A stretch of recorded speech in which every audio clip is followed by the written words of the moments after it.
নমস্কার বন্ধুরা, মিষ্টির ঘরকন্যা সকলকে স্বাগত। সেদিন বাড়িতে পার্সেল করে নিয়ে আসা হয়েছিল মাটন বিরিয়ানি, চিকেন কোলাপুরি আর কাবুলি নান। কিছু কাজের জন্য যাওয়া হয়েছিল চিনার পার্ক ক্রসিং রোডে, তো সেখানেই ছিল সিমলা বিরিয়ানির একটা আউটলেট, আর ওখান থেকেই পার্সেল করে বাড়ি নিয়ে আসা হয়েছিল মাটন বিরিয়ানি। আর মাটন বিরিয়ানির সাথেই এক্সট্রা মাটন এক পিস আর এক পিস আলু নিয়ে নেওয়া হয়েছিল।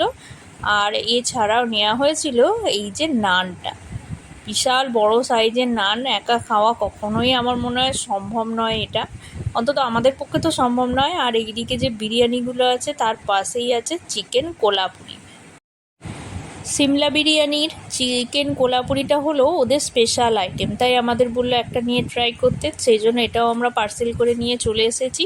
আর এইদিকে যে বিরিয়ানিগুলো আছে, একটা পার্সেলের মধ্যে যতটা আছে তাতে একটা নিলে দুজনের হয়ে যাবে। তো আমরা ওই জন্য 3 জন খাবো, সন্টার ঠাকুমা খায় না, সেই জন্য দুটো নেওয়া হয়েছে। আর একটা বক্সে কিন্তু 2 পিস করে মাটন আছে, মানে একটা নিলে ওর মধ্যে এই এতটা করে বিরিয়ানি ভর্তি বক্সে, আর তার সাথে একটা আলু আর একটা করে মাটন। আর এই হলো বিলটা দেখিয়ে দিচ্ছি।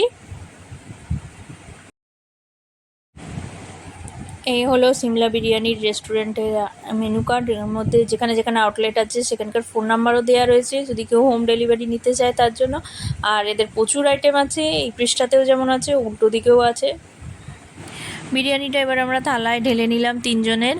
আর 1 প্লেট বিরিয়ানির মধ্যে ছিল একটা আলু, 2 পিস মাটন আর আলুর পিসগুলো যথেষ্ট বড় বড় ছিল।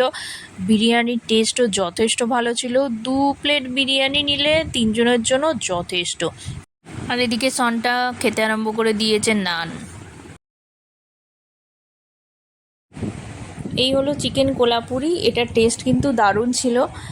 যেহেতু আমরা প্রথমবার ট্রাই করছি তাই একটাই নেওয়া হয়েছিল, সবাই একটু একটু করে ভাগ করে নেওয়া হলো। আর এটার যে চিকেনের পিসগুলো ছিল এটাও যথেষ্ট বড় সাইজেরই ছিল। আমরা খেতে বসে গেলাম মাটন বিরিয়ানি, আর ওইদিকে সন্তান মুখ চলতেই থাকলো ঠাকুমার ভাগের কাবুলি নান দিয়ে।